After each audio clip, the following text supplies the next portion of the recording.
Sir sir ఒక విషయం, ఈ జగన్ గారు అసెంబ్లీ రాకపోతే అసెంబ్లీ పులివెందులు ఎన్నికలు జరుగుతుంది, ఉప ఎన్నికలు జరుగుతాయని చెప్పేసి చూద్దాం. చంద్రబాబు నాయుడు గారు గుర్తుందిగా మీకు, చంద్రబాబు నాయుడు గారు అసెంబ్లీ రాకుండా వెళ్ళిపోయాడు చూసా,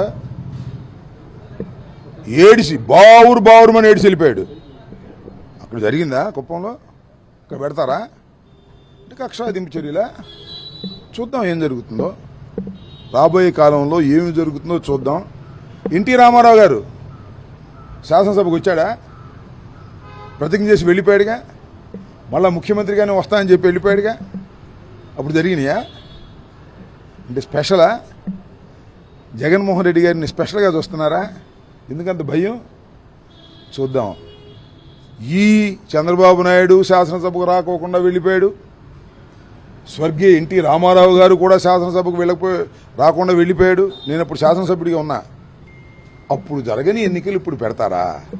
పెడతారు. మీరంత సమర్థులు కూడా పెడతారు.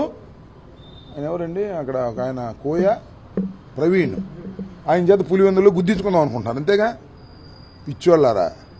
మీరు మొన్న ఆ ఒంటిమిట్టలోను పులివెందుల మండలంలోనూ మీరు గుద్దుకున్న ఓట్ల వల్ల మీ పరువు పోయింది. మీరు గెలిచామనుకుంటున్నారేమో, ఏమి గెలవాలి. టెక్నికల్గా మీరు గెలిచారు, నైతికంగా మీరు ఓడిపోయారు. ఇవాళ కూడా అదే కదా. చూద్దాం ఏం జరిగిద్దో, ఏం చేస్తారో కాలం నిర్ణయిస్తుంది. వాళ్ళు ఏమైనా చేస్తే దానికి ప్రతిఫలం కూడా వారే అనుభవిస్తారు.